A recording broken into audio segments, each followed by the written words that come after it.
Okay, looks like we're live. How's everybody doing today? Tuesday, May 5th, 2020. So, I got this there's this Facebook group called, oops, sorry. There's this Facebook group called Cover Band Central. And, it's a cool Facebook group because it's just like people that are in cover bands. Hey Kev, how you doing? And people post, funny things and they post experiences and stuff. Well, I'm gonna put this up on the screen here real quick.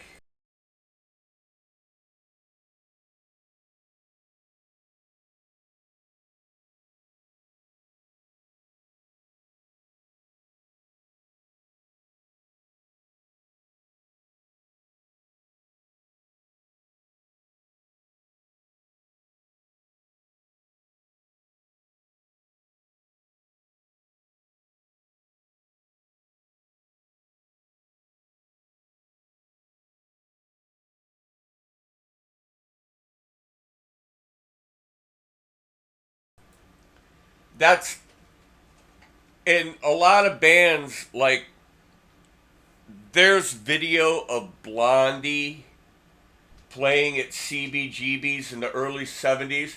Hey Chris, yeah, I know nobody can read it. I got it here in my hand. I will read them to you.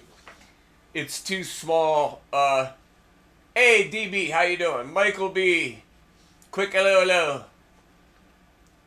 But it's if you're on a phone, I imagine you cannot read it.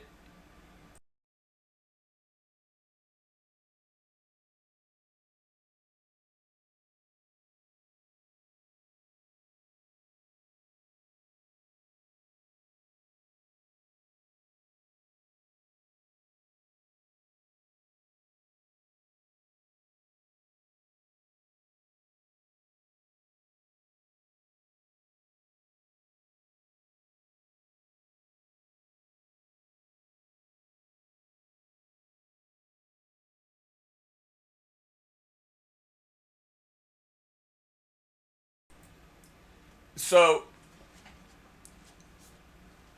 I'm going to start off with number one. And this one is, I ran into this more in the past than I have in recent years, but it has happened. And that is the booking is definite. Okay, the booking's definite.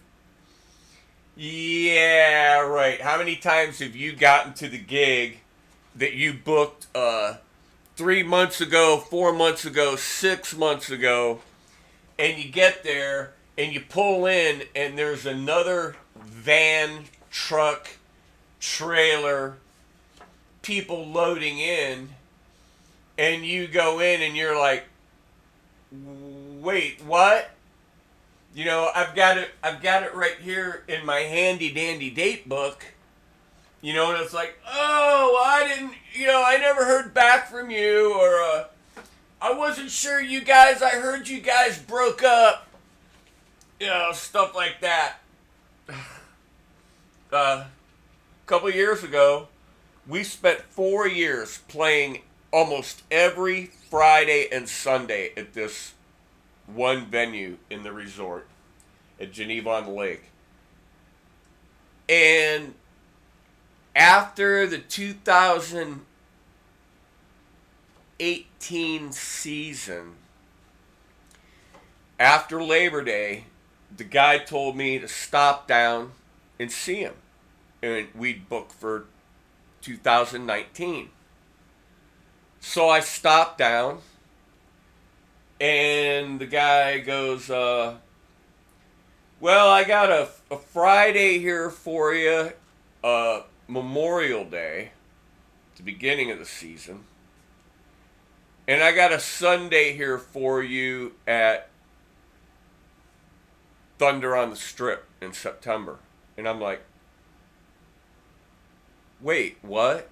We played every Friday and Sunday almost for like 4 years. I'm not doing Fridays and Sundays anymore. I'm like, why?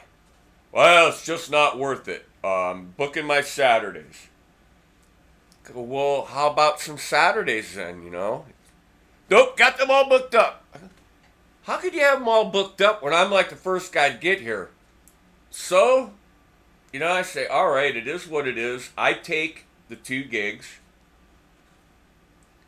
The first Friday rolls around, well, the Memorial Day weekend. We show up, we're carrying the shit into the bar. Hey, John Landino. And my drummer, Freddie, goes, hey, Ed, look at this. And he points to a poster on the wall, on the door, by the door in the window, of this band supposed to play that night from Youngstown. And I see the owner come walking across the parking lot from the hotel, from his office.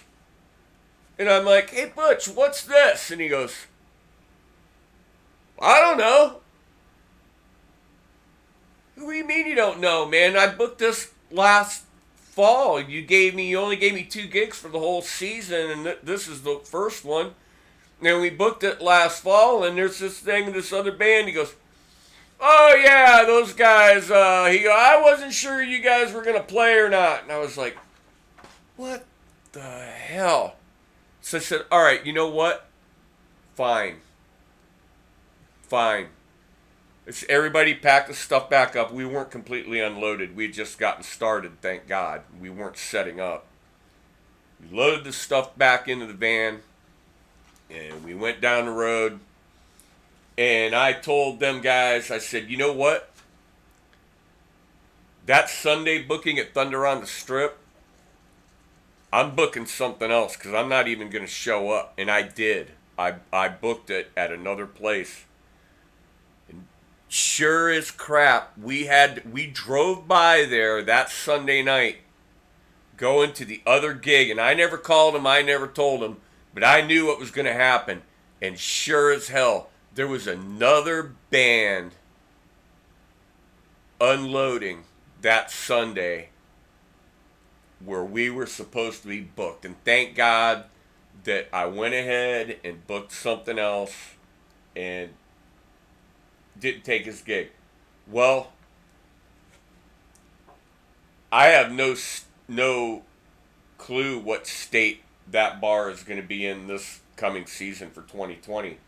The guy's like 86, 87 years old, and I think he's just starting to lose a little bit. But, always check your bookings. The second one, your check is in the mail. Ever never been paid? Yeah, your check is in the mail. No.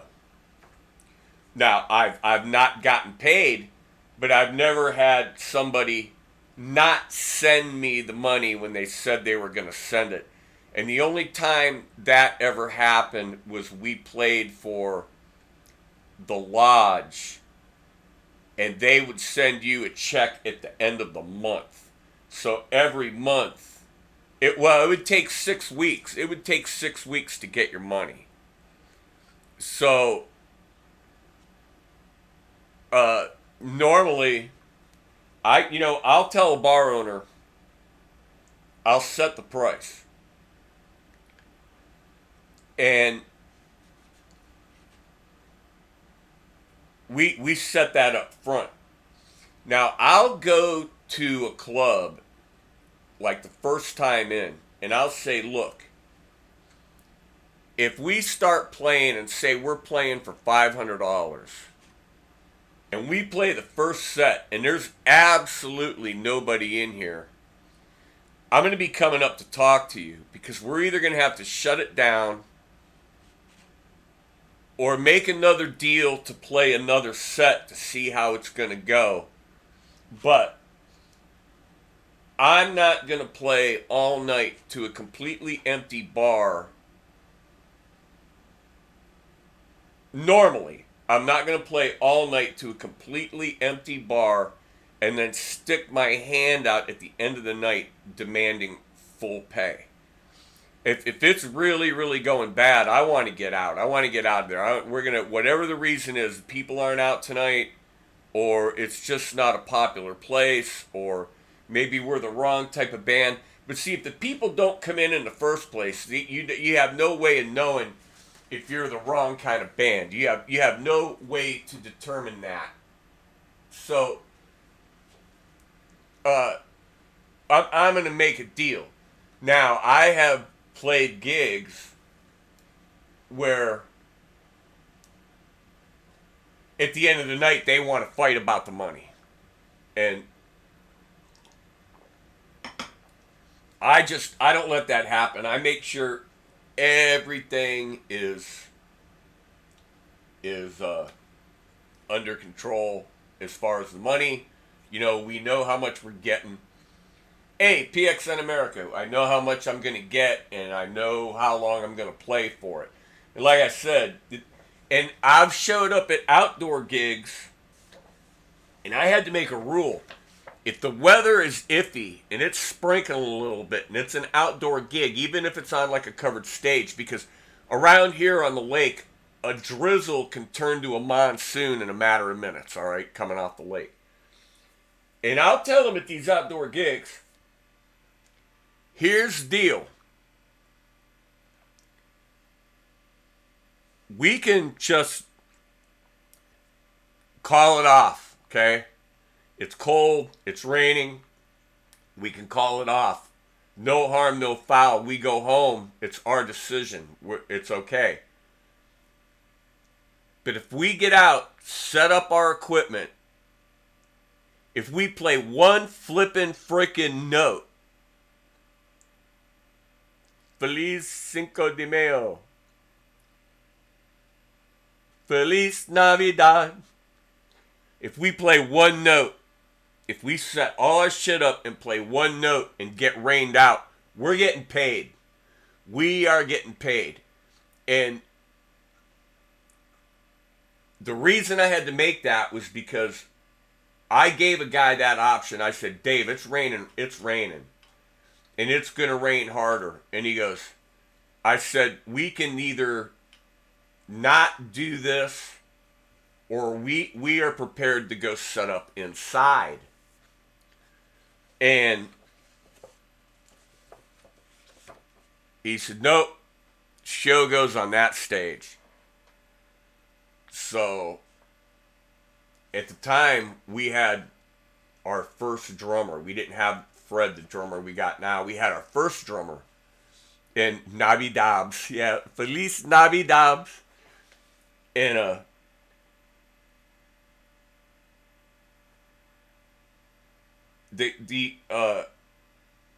we went up and we started playing, and halfway through the first set, it turned into a literal hurricane on Lake Erie. We got soaked. We got rained on. All our equipment got soaked. Hey, Rick, we had to rip everything down. We had to cover all the speakers with plastic bags. We had to yank all these cords out in the pouring rain. My pedal board got soaked. The monitors got soaked. Thank God the speakers didn't get wet, but, you know, the boxes got wet. We're tearing everything down, and they got all these kids working at the winery running around with garbage bags with holes in them for their arms to stick out, trying to clear tables off and bring the umbrellas down because the wind was blowing so hard. And this goofball manager comes out and looks at me and she goes, I can't believe you guys are tearing down. And I'm like, I can't believe that you can't believe that we're tearing down, because we're done, man. We're soaked. The equipment's soaked. We're soaked. We're out of here. She goes, well, you're not going to get paid. I said, yes, I am. I already know the check's already cut. Hey, Judd. She goes, well, that doesn't matter. You know, you didn't play. I said, look, I gave Dave the option for us to go inside or to call it off. And she goes, well, Dave left. He went home. I said, you get Dave on the phone. So she calls Dave on the phone, and she's really, really pissy, right? She calls Dave on the phone, and I said, Dave, I go, I gave you the chance, to call this off or let us play inside. And he goes, I know. He goes, it's really bad out, isn't it? I said, yeah, it's bad out. There's no way. He goes, well, can you go inside and play? I said, no, our shit's all wet. The mixer's wet, our speakers got wet, we're wet, everything's wet. I can't plug a bunch of electrical shit in, all soaked, and play. Oh, well, don't you guys have an acoustic guitar? I'm like, oh, for God's sakes, no. Not with me, no. So he goes, well, I can't pay you $400 for, half an hour. I said, look, man. I said, you got to pay us something. And he goes, what will you accept? And at the time, it was just me and Linda and this guy Wally and Rick, and we all rode in the same vehicle, all the equipment in my white van. I said, give us $100 for our trouble. And he goes, all right. He goes, give the phone back to the manager. So I hand the phone to the manager, and she's got this really crappy attitude. And she lifts the drawer up, opens the register, lifts the drawer up, pulls out a $100 bill and hands it to me. And I'm like, you got to be fucking kidding me, man. Because this place is packed all week long. And as soon as it started raining, it emptied out. It emptied right out. So I told him that, from now on, if we play and we get rained out, you're paying us. And he goes, all I'm asking is that if you have to go inside an emergency, be prepared. And I said, okay, you know what? We can do that. We can pays me not to play. I've had that happen. Everybody has, Judd. So that's the rule on that. And you have to make sure these places know these rules. All right, number 3. I've been 17 minutes on 2 rules. We can fix it in the mix. All right, I'm the guy, usually me and the drummer do the mixing. All right, I actually learned how to mix from him back in the day. And so it's between us two. There's nothing ever to really fix. But when we have had house, hey, Metalhead Hippie, when we have had house sound at gigs,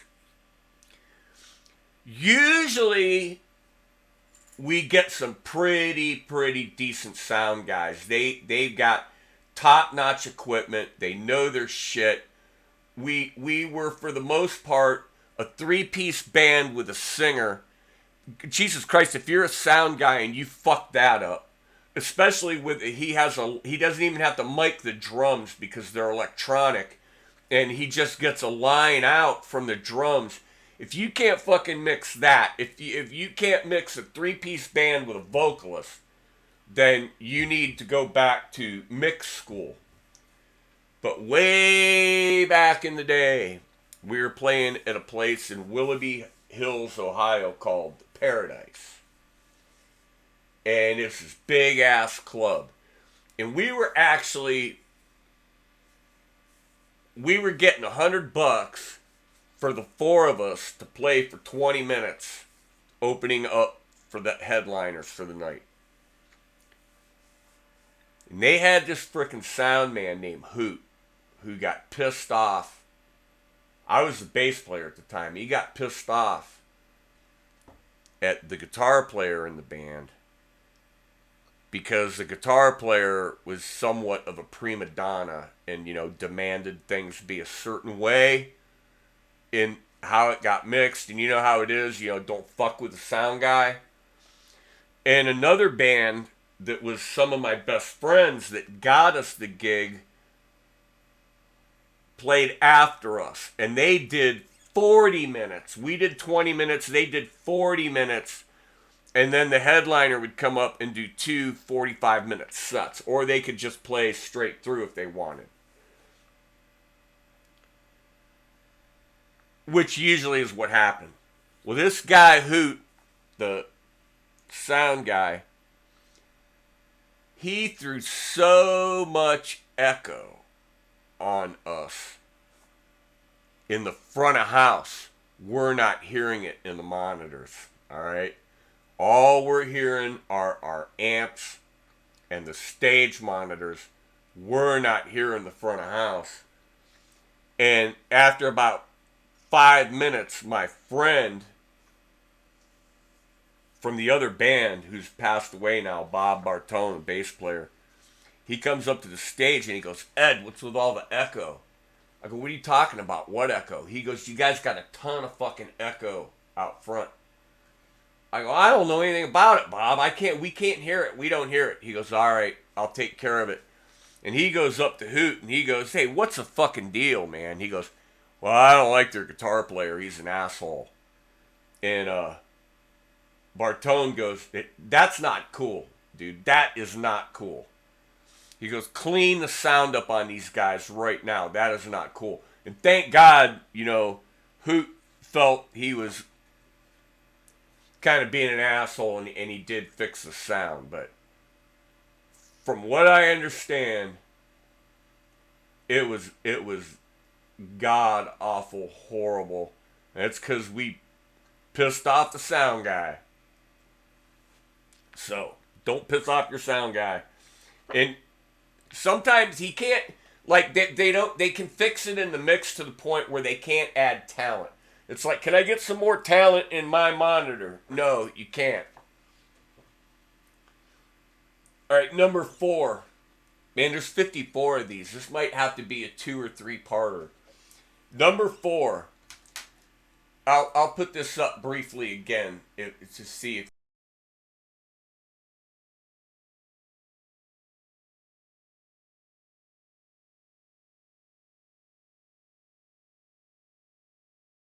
bad.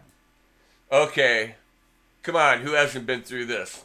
Whether you get your hands, you pay some shady stranger for some weed, or some like powdery type substance, or for like a some mushroom type things, and they tell you, this stuff is great, this stuff's amazing, and it fucking gags the shit out of you, and and makes you sick and ill, and it's like, oh no, why did I do this? Why did I do this? Always know your supplier, okay? Never trust a supplier that you don't know or that doesn't come highly recommended with a source and a reference and a friend. Okay? Just be real careful. You got to learn this. You got to learn this really, really early on in life. You have to be. It was fucking Hoot, man. Yeah, Tim Fergal. Do you know Hoot? He used to work at the Paradise Lounge in freaking Willoughby Hills. Hi, Keith. Yeah, sorry, I can't fix your lousy playing in the mix. Yeah, yep. So know when know your dope. Okay, know who you're getting your dope from.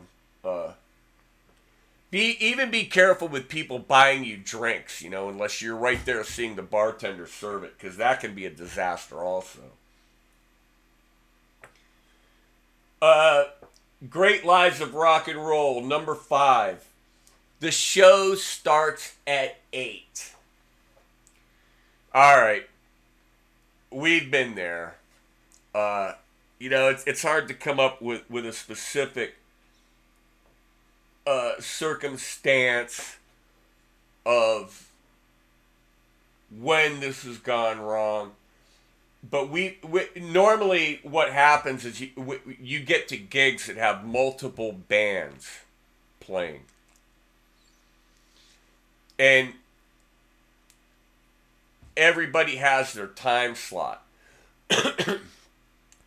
So a lot of times the deal is there is a time set where they want to get all the amplifiers and stuff backstage, okay, somewhere backstage or somewhere close to the back of the stage, so that they can swap stuff out quick. Because usually you don't want, you're not sharing a back line. Yeah, our shows end at 8 now, Rick. Right. Uh, you're not sharing a back line. Drummers don't want people playing their drums usually. Guys don't want people using their amps. Us, we never cared. We let anybody use our stuff. I'll even let you play my guitar. I'm really not that wrapped up that tight about it. But what will happen is there'll be a problem with the first band, and it'll take extra time, and then it'll take time to get them off the stage and get the next band on the stage, and then there's some kind of problem, and these things compound and compound and compound, and socialist. Oh, jeez. Who's got new emojis? I'll have to check this out. But it's a compounding of errors that will usually push your time, you know. And what happens is the headliner, they end up playing for 20 minutes and they get all the money. Because, you know, the clubs can only stay open and play for so long at night. So, yeah, the show starts at 8. Number 6, my agent will take care of it. I don't know.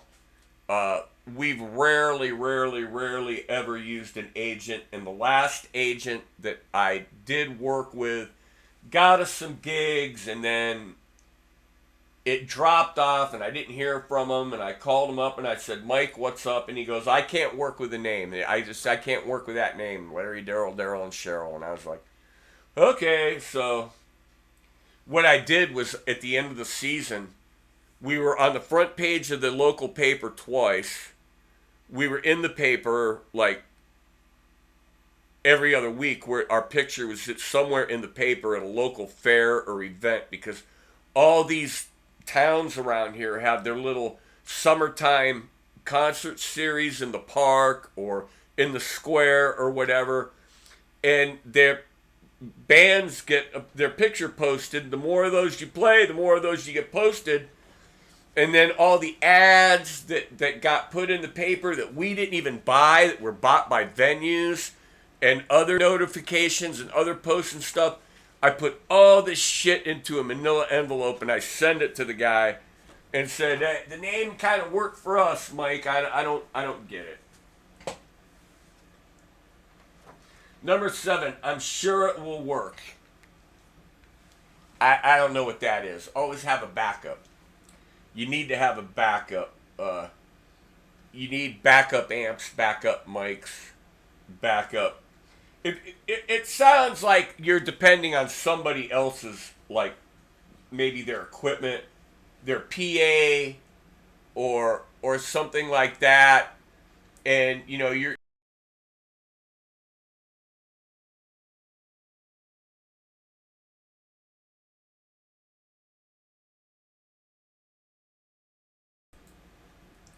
Number 8, your tickets are out at the door.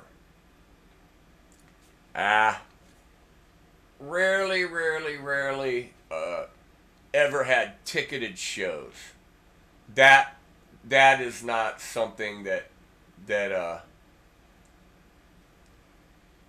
usually we're playing in bars or wineries or places where tickets usually weren't required. But I can see where you know uh, that'd be a way to get somebody off your back. Yeah, your ticket will be at the door. Just go to the door. Your ticket will be there. You get there. You're not on the list. They don't know your name. They don't know who you are. Okay, number 9. Here's a good one. It sounds in tune to me. Tuning. You know, uh, I swear to God, some people have superhuman hearing. that they can hear 2 plus or minus 2 cents off of a frequency, and to them you're never in tune. Their hearing is so good that they can even hear the difference between mahogany and maple. So if somebody's out of tune, I tell them. I mean, I don't lie about that. The dab.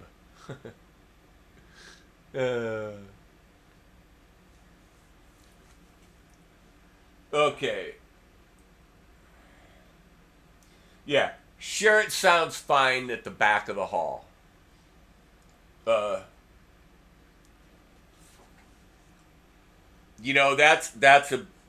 a tricky one, because you get your stage volume and your monitors and stuff, and if amps aren't mic'd and put through the front of the house, I can hear 2 cents no problem.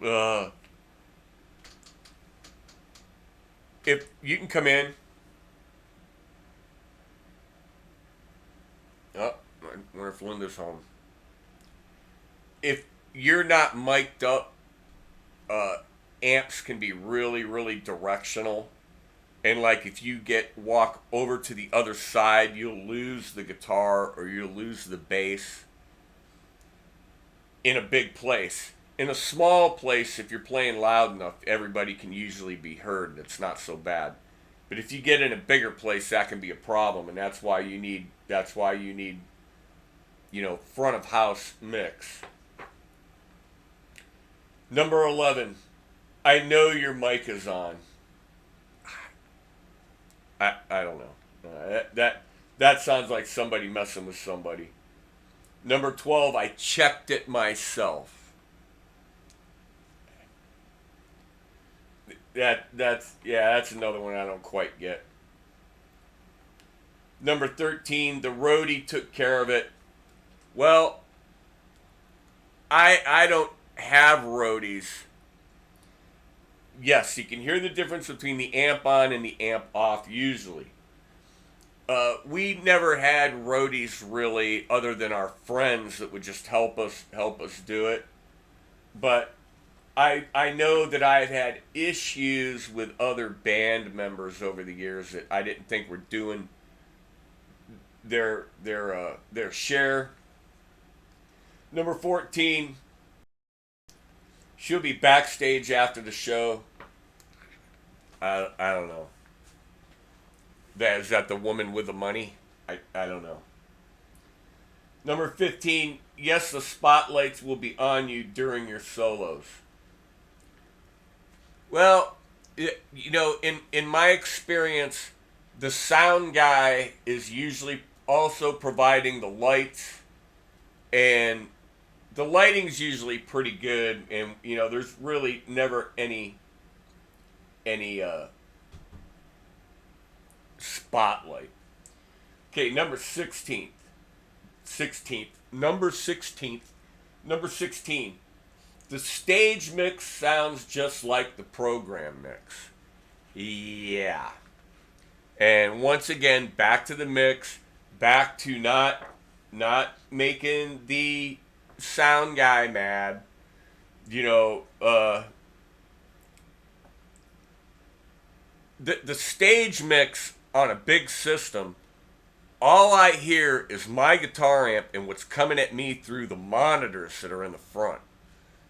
So if you don't have adequate monitoring, there can be a real big difference between what you hear on stage and what's out front. And you just hope that the sound guy is doing his best that he can do out front. Here's one for Rick. The Great Lies of Rock and Roll. It's the hottest pickup I could get. Is there a hottest pickup? And Rick, what is the hottest pickup you can get? I'm sure you know. You're a big pickup guy.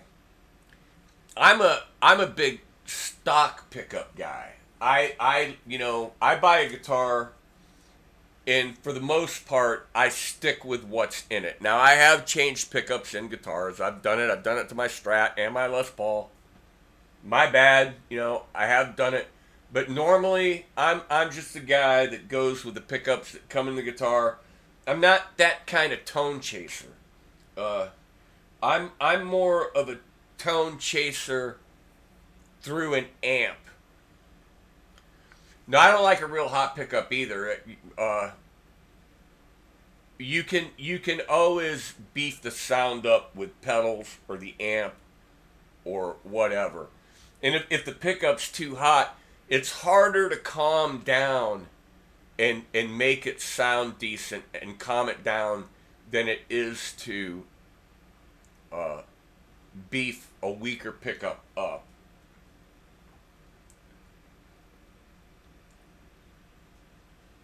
Okay, lie number 18.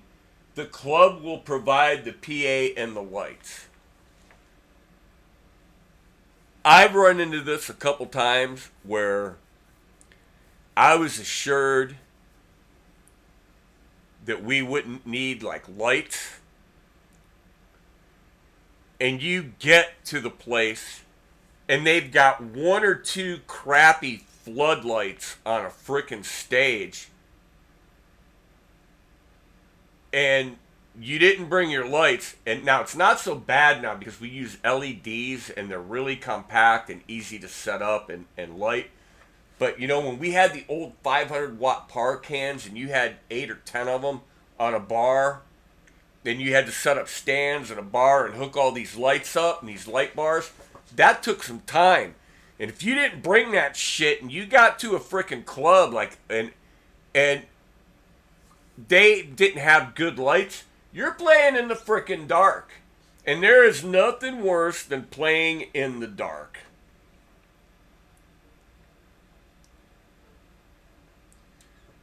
Lie number 19. I really love the band. Yeah, I don't know. People usually won't lie to you about that one. They have no problem telling you suck. They really don't.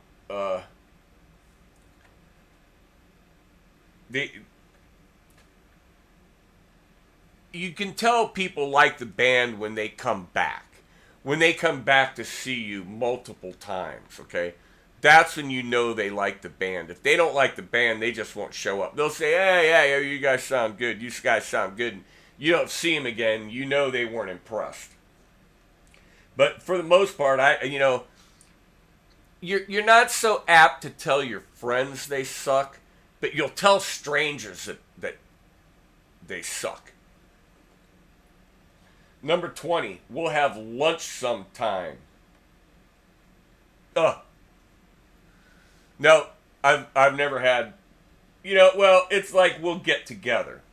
We'll get together. We'll hook up. We'll jam. Maybe like that. I've heard that a million times. I've been guilty of that myself. Number 21, we'll have it ready ready before tonight. Yeah, have you ever showed up at a gig and as you're showing up, they're like trying to throw a stage together? I've had that kind of stuff happen. And the other thing is getting to a gig and finding out there's only like one plug where you're supposed to play, and it's not fastened in the wall anymore. And there's a ground pin broke off in in one of the in the outlet. There's a ground pin broke off in one of the receptacles that you can't stick anything in there to pull it out, or you can, but you don't want to, and you don't want to break the ground pin off of your extension cord or your power supply. If it breaks, we'll fix it free. I've had that told to me about when buying equipment. That if something failed, especially buying used equipment, if something failed, that they would fix it. And you're on your own. I mean, you know, what is it? All sales are final. No warranty implied. Even if we tell you there is one, we'll let you know. This is a big one. Number 23. We'll let you know. All right. You go in, you talk to a club owner. They ask you for a CD, and I hate this. I used to hate this. I won't do it anymore because, for number one, nobody listens to CDs hardly. But you'd go in trying to get a gig in a place, and they'd want a CD, and you'd give them the CD, and they'd take the CD, and they'd take it over and throw it in a basket or set it by the register. And then turn around and say, well, we'll let you know. And you're like, are you going to listen to the CD? I brought the CD in. Well, yeah, when I get a chance, I'll listen to it. And it's like, no, give me the CD back. Okay, I'm not passing around CDs, demo CDs for you to play for everybody. And I'm not, give me the CD back. Either listen to it now. After you listen to the CD, then you can tell me. I'll think about it and get back to you. But don't take my CD and put it up by the register or throw it in a basket behind the bar and say, yeah, I'll listen to it later and get a hold of you. No. You asked me for a CD, plug the motherfucker in, okay? And I've even brought, my result for that was I brought a Walkman. I handed the guy the headphones, turned the CD on, and had him listen. And when you've got them on the spot like that, they kind of gotta listen for a little while. And they put the headphones on, and it's almost hilarious sometimes to see the look on their face, especially if they're not digging it, because they're trying not to show you that they're not digging it. All right. And they don't want you to see that. And hey, thanks, Rick. Thanks for stopping in. So yeah, we'll let you know. Try to get your answers right up front. Oh, number 24. I had nothing to do with your marriage breaking up. Your marriage was on the rocks before I ever met you. I have seen this go down so many times in bands. And one of the worst things is when you would get like a girl in the band, like a girl singer or a girl keyboard player, and she was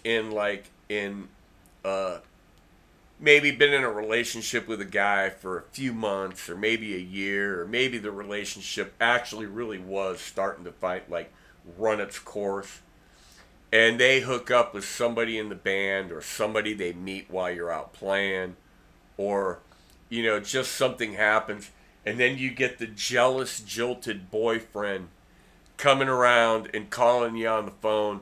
And I had this one guy calling me up and like, what the fuck's the deal with Diane, my old lady? And I'm like, dude, I'm fucking married. Don't fucking ask me. I don't know what she's doing, and I don't know who she's doing it with. And it seems to me that it was inevitable. It was bound to happen. And number 25, the place was packed. Yeah. Well, I never say the place is packed when it's not, but I have caught people in that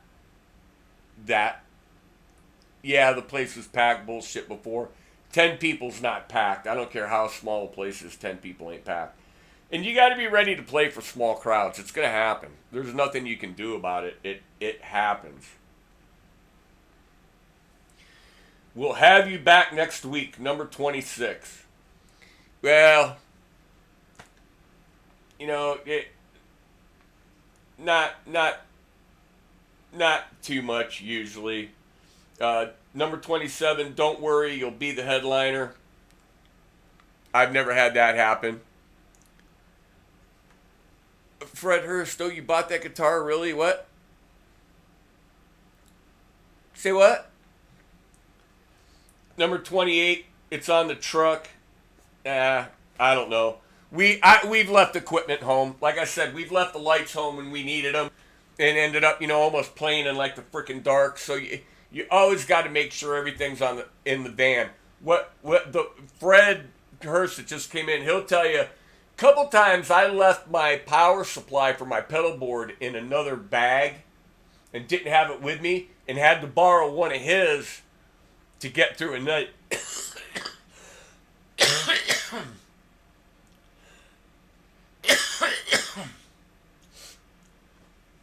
So now, I always carry a spare.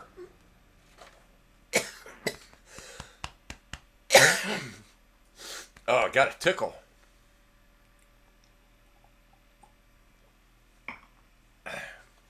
Okay. These are the last two.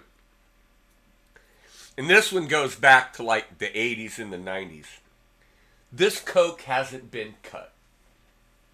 And that's just like number 4. This is the best dope you've ever had that we talked about. Know your supplier, folks. Don't trust anybody. This could go, oh.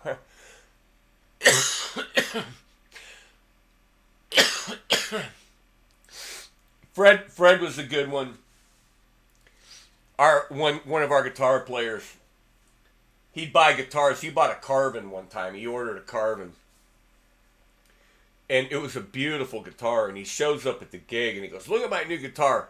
And Freddie's a wise guy. And he'd go, oh, you bought one of those. And Don's like, what do you mean one of those? One of those. And, Fred would just start laughing. Yeah, I got him. Now he's all worried about his guitar. And he sent the fucker back. He sent the fucker back. Ruffalo, it's not dry. It's a tickle in my throat. But anyway, back to this Coke hasn't been cut. Is know your supplier, okay? Don't trust anybody that you don't know. Don't trust anybody from the crowd. It could be a disaster. At the very least, you could just get ripped off, okay? And just have it be total crap and be ripped off. But, yeah, I'm 62 years old. I don't do that shit anymore. Okay, the last one. And I have heard this, and I hear this from young guys all the time. And I heard it just about a year ago from a guy that was supposed to go on tour and literally never left the coffee shop. My last band, The Great Lives of Rock and Roll, number 30, my last band had a record deal, but we broke up before recording the album. Man, if I told you over the years how many people... Fred's got too good of a memory here. How many people over the years that I know went to Nashville? We're hooked up with a record company. We're going to record in Nashville. I know one guy went to Nashville. They literally went to the recording studio And when they went into the recording studio to book the studio and talk to the guys, the Cadillac that they drove down in there got stolen from the studio. When they found the Cadillac, the wheels were missing. Their guitars were missing. Their amps were missing. Well, not 60 years, evil. Give me a break, you know. Like I was 12 years old, maybe 13. For hell, you know, I wasn't 3. Everything was missing. And so they're stranded in Nashville with their car with no keys, no tires and wheels, and no instruments, and they got to get back to Ohio.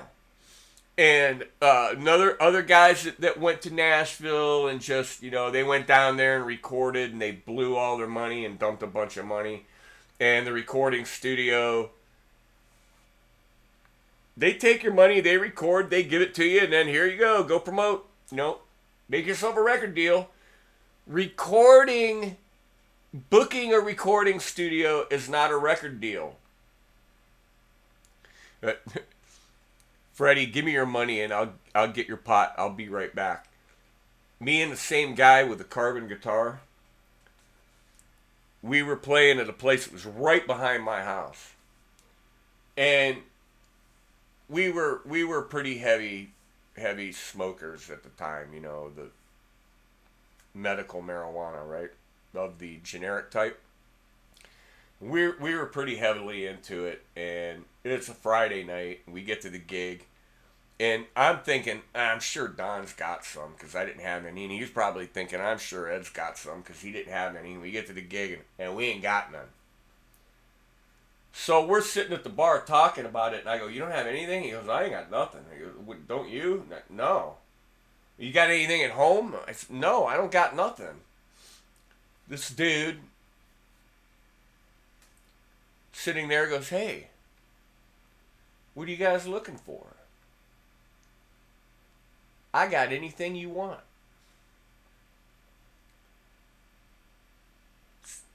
Really? How much? $50. All right. Well, usually, you know, Friday night before the gig, you're a little bit light in the wallet. But I got paid every 2 weeks. I don't know how Don get paid, but it just so happened I had a little bit of money that day because I had gotten paid that Friday. You know, I had a wife and 2 kids. I couldn't just go throwing money away. But we knew we were going to get paid for the gig, so, you know, all evens out. So we give this guy, he goes, just take me over off 32nd Street. And right away, I'm like, ding, ding, ding, 32nd Street. I go, I don't know. I don't want to go over there. Guy says, no, it's cool. Don't worry about it. Don's like, come on, let's go. I'm not afraid. And I'm like, all right, man. So we get over to 32nd Street, and we pull into this old abandoned, like, lot up by this old abandoned tennis court up against a chain-link fence that's got a hole in it. And the guy goes, I just got to go in that apartment building right there. Give me the money. So we give him $25 a piece. And this guy takes off like a shot. And it doesn't register in our minds. You know, he's just in a hurry. We're waiting. And we're waiting. And we're waiting. And we're waiting. And pretty soon, a guy walks up to the car and knocks on the window. And Don looks at him and says, what's up? What can I do for you? And the guy goes, you waiting for that dude to come back that got out of your car? Yeah. Well, I wouldn't wait too much longer because he's all assholes and elbows running down Lake Avenue. What? He took off with your money, dudes. He scammed you. Oh my God. What a ripoff. What a ripoff. So, I was upset. No doubt about it. I wasn't happy. I was upset. Don was furious. he was flaming. He wanted to find this guy. He wanted to kill him. He wanted him drawn and quartered. He wanted to shoot him. And you know, we go back to the bar because we got to play, and it's time to get up and play. And Don's all pissed off, and Fred goes, "What happened? What happened? What's he all pissed off about?" And I told him. And he bursts out freaking laughing, and I'm just kind of laughing. I'm like, you know, God, you know, what kind of luck? And just he was absolutely furious, absolutely furious. Well, not evil. This is supposed to be, you know, like a really good stuff, and that was normal. It hasn't changed that much. We're not going back like to the 70s or the 80s. This is the mid 90s, but it's bad stuff. Well, I'll go ahead and read these off. Number 31, someone will be there early to let you in. 32, I've only been playing for a year. 33, I've been playing for 20 years. 34, we'll have the flyers printed tomorrow. 35, I'm with the band. Yeah, I've even used that lie before. The band, 36, the band drinks for free. 37, you'll get your cut tonight, no problem. Yeah, always get your money. 38, he'll work the door for us tonight. 39, you'll have no problem fitting that speaker cabinet in the trunk of your car. It's amazing how, yeah, DB, me too. It's amazing how challenged people are, geometrically challenged some people are when it comes to loading equipment. I know we'll get some applause after the next tune. Yeah. We'll have plenty of time for a sound check. That's gone wrong many times where there is no time and you just got to get up and play and hope that you can work it out. This is one of Jimmy's old strats. Yeah, right. We'll definitely come to see you play tonight. I don't even ask friends anymore. I don't ask them to come and see me play. I post it on Facebook. I put it in the newspaper. I staple it to a telephone pole, but I'm not going to ask anybody so that they can lie to me and say that they're going to be there and then not be there. You can depend on me. Yeah, I never trust anybody on that one. You won't have to play any requests. No, I won't have to. We have this great gig in Vegas next month. Well, I've never had that happen. Oh, the other band will be glad to let you use their PA. I've seen this happen, not to me, but there'd be two bands playing, and the first band would start tearing their PA down, and the second band goes, what are you doing? Well, we're done. We're leaving. But they said we could use your PA. Who said? I didn't say. And then you got a band stuck with no PA. Yeah, number 49. I'm singing on key. The PA is screwing up. That's a good one. Number 59. Sounds good to me. That's a cop-out. That's just so you don't have to address the issue. 51. You won't have any trouble finding the place. I've run into that, playing out of state, like getting gigs over the phone. But usually I know where I'm going when I'm going to a gig. I already know how to get there.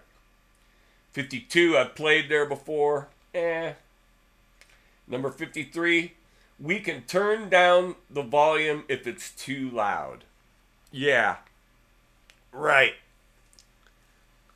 70's 5-year contract with Capitol and $40K front pay. And they turned it down. Well, I don't know why they would turn it down, really. I really don't. Wow. And the last one, number 54. I just use this little amp for small gigs. I've got a Marshall stack at home. Well, you know what? Back when these lies were written, people drugged their Marshall stacks around. And we have gotten away from the Marshall stacks, and I think that lie should be, I just use this Marshall for small gigs. I've got a little amp at home, would be more appropriate. But, all right, it's been an hour. DB. Yeah, I know. That's how brothers can be that way. I think my brother thinks that way about me sometimes. I know he has. All right, everybody. Thanks for tuning in. Look for me and Linda to be live some evening coming up soon. Maybe tonight. You never know. Everybody be cool out there. I hope you enjoyed the great lies of rock and roll.